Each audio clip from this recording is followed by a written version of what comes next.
धम्मसूर्य चॅनलच्या सर्व श्रोत्यांना माझा मैत्रीपूर्ण जय भीम।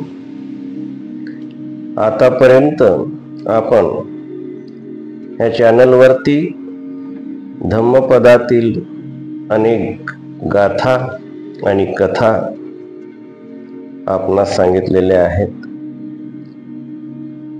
आणि तसेच डॉक्टर बाबासाहेब आंबेडकरांची काही भाषणं पण आपण त्यात दिलेली आहेत। यापुढे आपण काही जातक कथांकडे वळणार आहोत, कारण जातक कथा ह्या त्रिपिटकाचा अत्यंत महत्त्वाचा अंश आहे। ह्या कथा माणसाला चांगल्या वळणावर नेणाऱ्या आहेत, प्रज्ञावंत बनवणाऱ्या आहेत, माणसाला उपदेश देणाऱ्या आहेत आणि व्यवहारात आपण कसं वागलं पाहिजे त्याबद्दलच्या ह्या कथा भगवंताच्या तोंडून आपण ऐकायला हव्यात। ह्या दृष्टीनेच आपण जातक कथांचे जवळजवळ 9 खंड तयार केलेले आहेत आणि अजून 2 खंड उरलेले आहेत, ते पण पूर्ण केले जातील।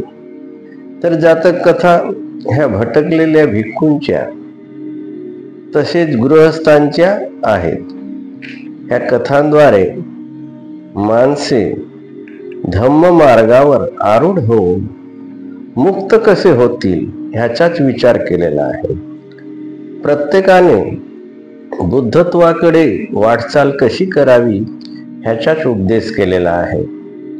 गौतम बुद्धांचे चरित्र त्यांच्या सुमेध नावाच्या बोधिसत्वापासून सुरू होते आणि त्यांच्या सम्यक संबोधी प्राप्तीनंतर महापरिनिर्वाणापर्यंत जाऊन संपते। हा संपूर्ण कार्यकाल 4 असंख्य 1,00,000 कल्प एवढा मोठा आहे। एक कल्प म्हणजे एकावरती 140 शून्य इतकी वर्ष धरलेला आहे। हा कालावधी सुमेध बोधिसत्वापासून तर सिद्धार्थ बोधिसत्वापर्यंत असा अनंत आहे। ह्या काळात सुमेध बोधिसत्व अनेक जन्म घेऊन ह्या 10 पारमिताद्वारे जनकल्याणासाठी व इतरही प्राण्यांच्या कल्याणासाठी सतत प्रयत्न करीत असतो व शेवटी सम्यक संबुद्ध होऊन धम्मचक्र प्रवर्तन करतो। बुद्धत्व हे बोधिसत्व काळात गोळा केलेल्या एकूण वेगवेगळ्या शक्तींचा एकंदरीत परिणाम आहे। बोधिसत्वाने मनुष्य आणि इतर प्राण्यांच्या जन्मात उत्पन्न होऊन प्रज्ञा आणि शील या शक्तीच्या परिश्रमाने गोळा केलेला परिणाम म्हणजेच बुद्धत्व होय। बुद्धत्व अशा तऱ्हेने मानवाची अत्यंत आदर्श परिपूर्णता किंवा व्यक्तित्वाची परिपूर्ण उत्क्रांतीची दीर्घ प्रक्रिया आहे असे म्हणता येईल। आता आपण ह्या जातक कथातील पहिली कथा जी आहे अपन्नक जातक ह्याबद्दल चर्चा करणार आहोत। अपन्नक जातक अत्यंत महत्त्वाचं जातक आहे। त्याच्यामध्ये जो बोध घ्यायचा तो आपण शेवटी बघूया। तर ही धम्मकथा तथागतांनी श्रावस्ती येथील जेतवन विहारात विहरत असताना सांगितली। ही कथा त्यांनी का सांगितली? त्याचे असे झाले की एके दिवशी अनाथ पिंडक श्रेष्ठीने आपल्या 500 अन्य तीर्थक मित्रांच्या बरोबर गंध, माला, लेप, तेल, मधु, मक्खन, वस्त्र, आच्छादन इत्यादी एकत्र करून जेतवनात जाऊन भगवंताची वंदना केली। वंदना करून माला इत्यादींनी पूजा केली आणि भिक्षू संघाला त्याने तेल, मध, गूळ, औषधे आणि वस्त्र प्रावरणे वगैरे वस्तू दान केल्या. त्यानंतर मग खाली बसण्यातले 6 दोष टाकून दोषमुक्त होऊन एका बाजूला बसला. ते दुसरे अन्य तीर्थक शिष्य सुद्धा तथागतांना वंदन करून शास्ताच्या पूर्णचंद्राप्रमाणे सुंदर दिसणाऱ्या मुखचंद्राकडे बघतच राहिले.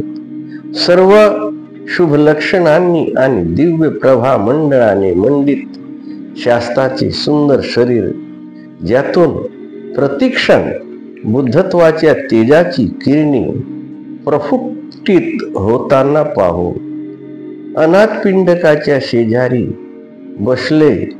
मग त्यांच्या मनोरूपी शिलांच्या गुहेत तरुण सिंह जशी गर्जना करतो किंवा वर्षा ऋतूतील ढग जसे गरजून आकाशातील गंगेला खाली आणतो किंवा रत्नांची माळ गुंफल्याप्रमाणे शास्ताने सिंहनाद करून 8 उत्तम गुणांनी परिपूर्ण अशा श्रवणीय, कमनीय आणि उत्तम स्वरात नानाविध बोधपर आणि विलक्षण अशा मधुर धम्मकथा सांगितल्या. शास्ताची धम्मदेशना ऐकून अत्यंत प्रसन्न चित्ताने ते उठले, बुद्धांची वंदना केली आणि अन्य पंथाचे शिष्यत्व सोडून बुद्धांना शरण गेले. कोण? ते तीर्थक लोक जे अनाथपिंडका बरोबर आले होते ना, ते लोक भगवंतांची वंदना करून आणि बुद्धांचं शिष्यत्व पत्करून त्यांना शरण गेले. त्यानंतर ते निरंतर अनाथपिंडका बरोबर गंधमाळा इत्यादी हातात घेऊन विहारी जाऊन धम्मश्रवण करीत, दान देत, शिलाचरण तथा उपोषण करीत असत. पुढे काही दिवसांनी भगवान श्रावस्तीवरून राजगृहाला गेले. तथागतांच्या गेल्यानंतर ते अन्य तीर्थक शिष्य तथागतांचे शरणत्व सोडून पुन्हा पूर्वपंथाचे शरण ग्रहण करते झाले. भगवान 7-8 महिने राजगृहात व्यतीत करून पुन्हा जेतवनात आले. अनाथपिंडक पुन्हा त्या अन्य तीर्थक शिष्यांना बरोबर घेऊन शास्ताकडे गेला आणि गंधमाला इत्यादींनी शास्ताची पूजा वंदना करून एका बाजूला बसला. ते अन्य तीर्थक शिष्य सुद्धा भगवंताची वंदना करून एका बाजूला बसले. तेव्हा अनाथपिंडकाने ते तीर्थक शिष्य चारिका करण्यासाठी गेलेले असताना तथागतांना त्यांच्या गैरहजेरीत घडलेला वृत्तांत कथन केला. शरण आलेले ते तीर्थक शिष्य पुन्हा पूर्वपंथाच्या शरणार्थ जाऊन पूर्वीच्याच पंथाचे अनुसरण करीत असल्याचे अनाथपिंडकाने तथागतांना सांगितले. भगवंतांनी अनंत करोड कल्पापर्यंत वाणीने विविध सदाचारांचे निरंतर पालन करण्याच्या प्रभावाने दिव्य सुवासाने सुगंधित झालेले जणू रत्नांचा करंडकच उघडावा असे आपले मुख कमल उघडून मधुर स्वराने त्यांना विचारले, खरेच का उपासकांनो, तुम्ही बुद्ध, धम्म आणि संघ हे त्रिशरण सोडून अन्य तीर्थकारांना शरण गेले काय? त्यांना ही गोष्ट लपवणे शक्य नसल्यामुळे ते म्हणाले, होय भगवान, हे सत्य आहे. यावर बुद्ध म्हणाले, उपासकांनो, खाली अविची नरक आणि वरती भवाग्र नामक देवलोकापर्यंत जेवढे अपरिचित लोक आहेत, त्यात शील सदाचारांनी सम्यक संबुद्धासारखा कुणीच नाही. तर त्यांच्यापेक्षा श्रेष्ठ कोण असणार? भिक्षूंनो, पदसहित अथवा पदरहित जेवढेही प्राणी आहेत, तथागत त्या सर्वांमध्ये श्रेष्ठ समजले जातात. इहलोक आणि परलोकात जेवढेही शुद्ध चित्त धन आहे, तथागत त्या शुद्ध चित्तात श्रेष्ठ आणि अग्र आहेत. त्यांच्यात 3 रत्नांचेच गुण प्रकाशित आहेत. अशा गुणांनी युक्त 3 रत्नांचे शरण जाणारे उपासक वा उपासिका नरक इत्यादीत उत्पन्न होत नाहीत. ते त्या नरकातील जन्मापासून मुक्त होऊन देवलोकात जन्म घेतात तथा महासंपत्तीचा उपभोग घेतात. मात्र तुम्ही अशा शरणस्थानांना सोडून दुसऱ्या विचारांचे स्थरण ग्रहण करून अनुचित असेच केलेले आहे. शास्त्राने तेव्हा त्यांना एवढाच धम्मोपदेश केला नाही, तर पुढे असेही सांगितले की बुद्धानुस्मृती कर्मस्थान, धम्मानुस्मृती कर्मस्थान, संघानुस्मृती कर्मस्थान, श्रोतापत्ती मार्ग, श्रोतापत्ती फल, सगदागामी मार्ग, सगदागामी फल, अनागामी मार्ग, अनागामी फल, अशा रीतीने अर्हत मार्ग आणि अर्हत फल इत्यादीचा क्रमशः धम्मोपदेश करून शेवटी शास्ता म्हणाले, असे हे उत्तम शरणस्थान सोडून तुम्ही उचित केले नाही. अशा तऱ्हेने तथागतांनी उपासकांना नाना तऱ्हेचा उपदेश केला.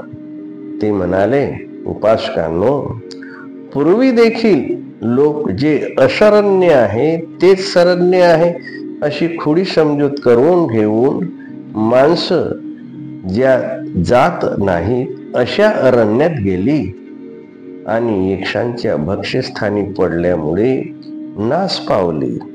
पण जी माणसं अपर्ण अरण्य हे माणसाच्या मार्गातले स्थान नव्हे हे ओळखून वागली, त्यांना त्या अरण्यात देखील स्वास्थ्य प्राप्त झाले. असे म्हणून शास्ता शांत बसले. तेव्हा अनाथपिंड गृहपती उठला. शास्ताला वंदन करून त्यांची स्तुती केली. मग दोन्ही हात जोडून म्हणते, आता या उपासकांनी उत्तम शरण सोडून चुकीचा मार्ग पत्करला हे आपण सर्वांना सांगितले आहे. पण पूर्वी माणसं जिथं जात नसत तिथे काही अविवेकी माणसं गेली आणि स्वतःचा नाश ओढवून घेतला. मात्र त्याच अपर्ण अरण्याला ओळखून तिथे जाणाऱ्यांना स्वास्थ्य लाभ झाला हे आम्हाला माहित नाही. हे फक्त तुम्हालाच माहिती आहे. भगवान, आकाशात उदय होणाऱ्या चंद्रमाप्रमाणे जर आपण हे रहस्य प्रगट केले तर फारच बरे होईल. तेव्हा भगवान म्हणाले, हे गृहपती, मी अनंत काळापासून 10 पारमिता पूर्ण करून लोकांच्या शंका निवारणार्थ ज्ञान प्राप्त केलेले आहे.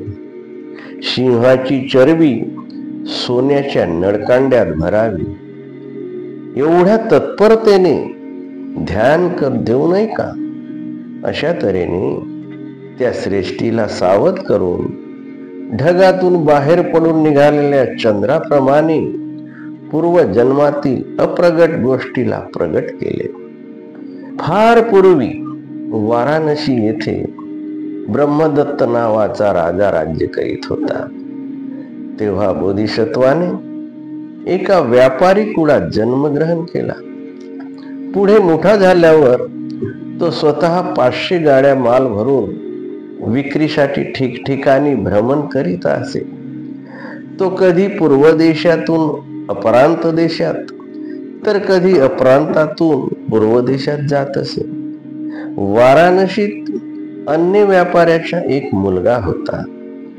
तो पण 500 बैलगाड्या मौल्यवान माल भरून विक्रीसाठी बोधिसत्वाबरोबर निघण्यास तयार झाला.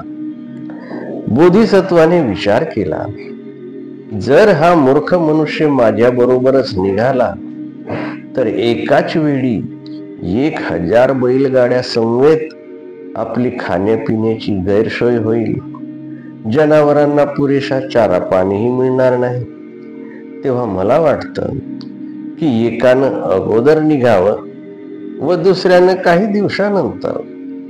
यास्तव त्या दुसऱ्या व्यापाऱ्याला बोलावून बोधिसत्वाने विचारले की तो प्रथम जाण्यास तयार आहे की नंतर.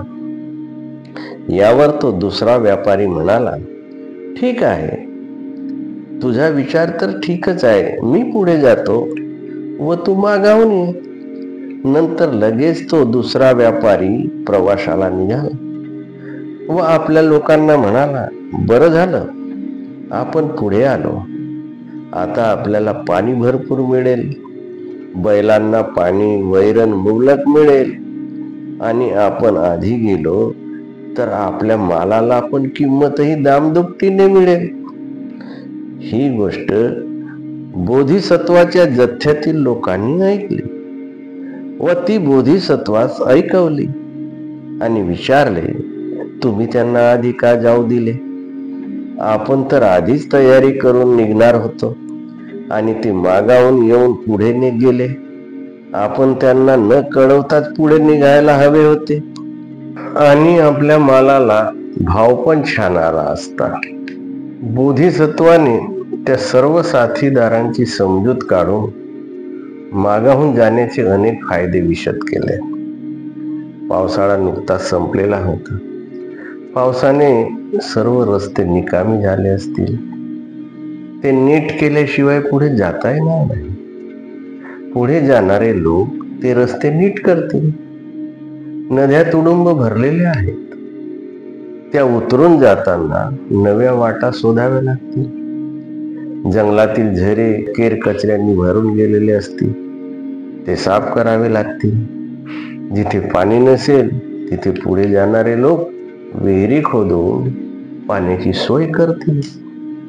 त्याचा फायदा आपणास विना कष्टाने मिळेल.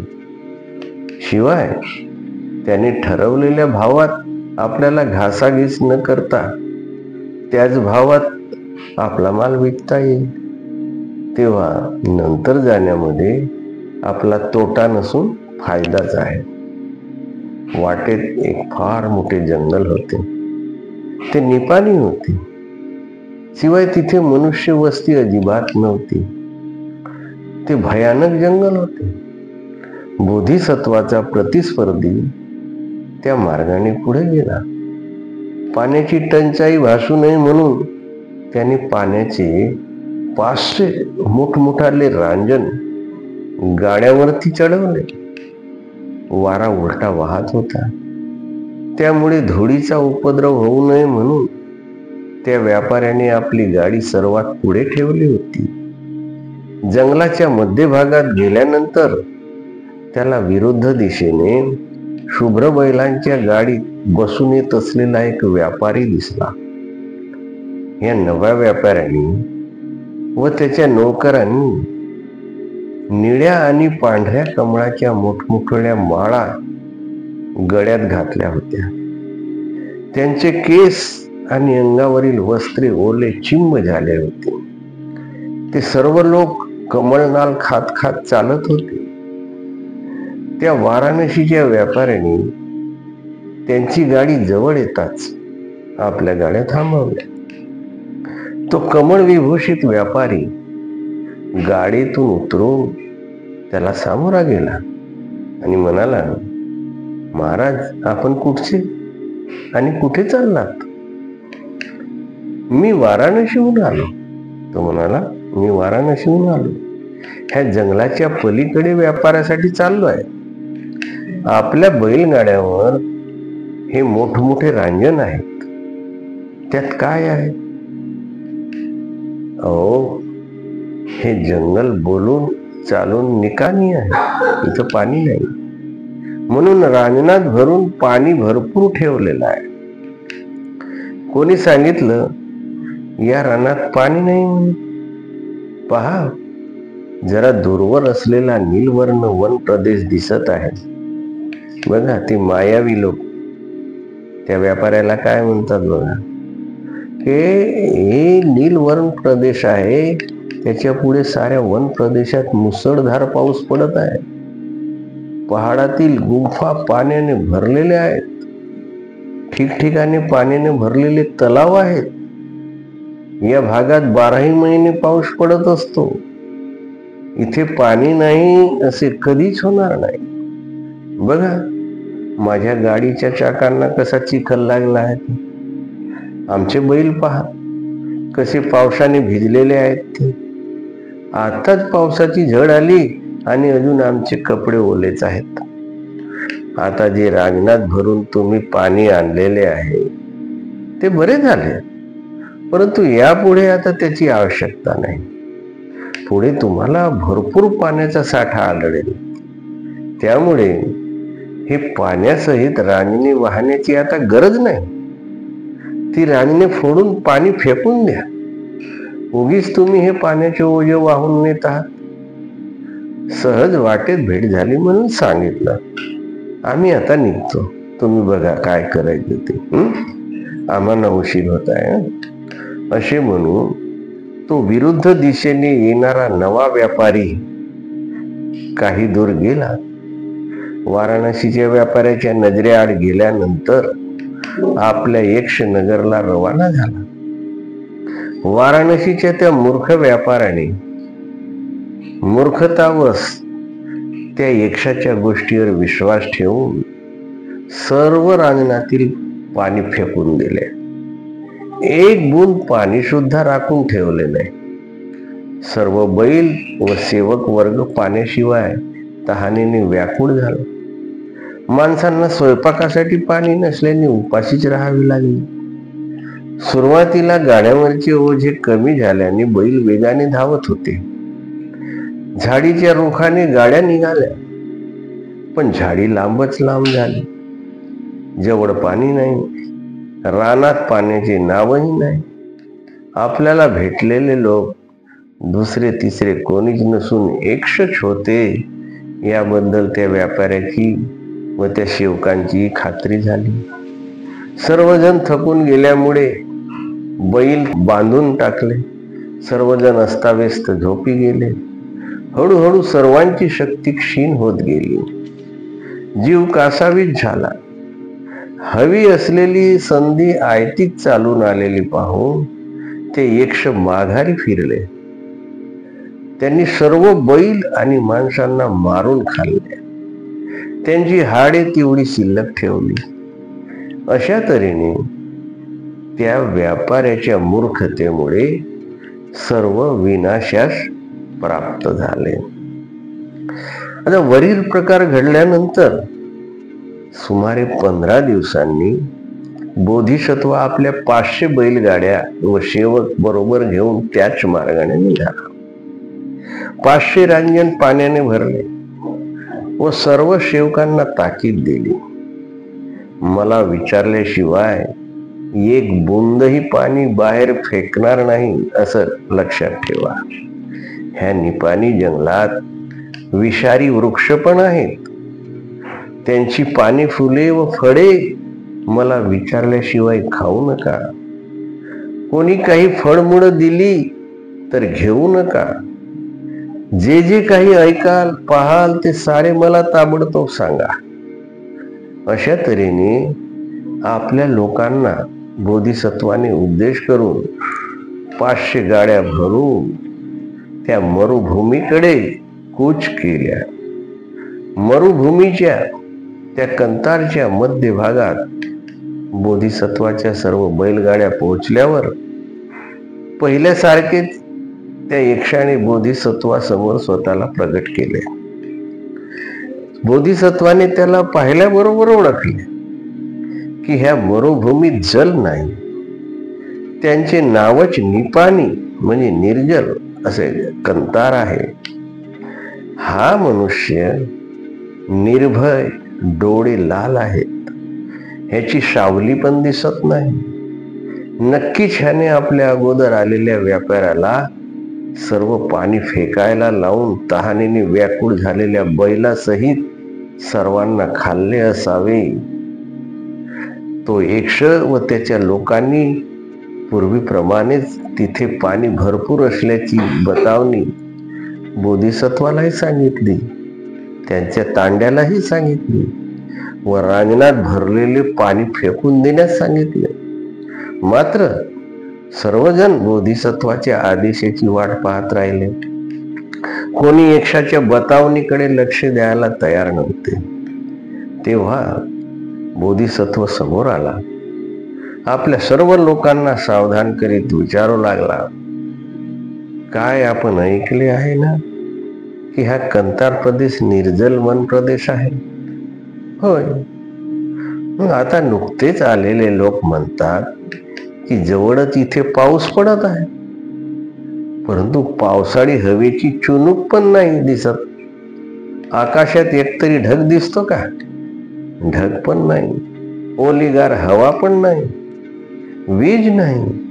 हे तर खरंच आहे, पण ते लोक तर जवळच तलाव आहे असे सांगतात.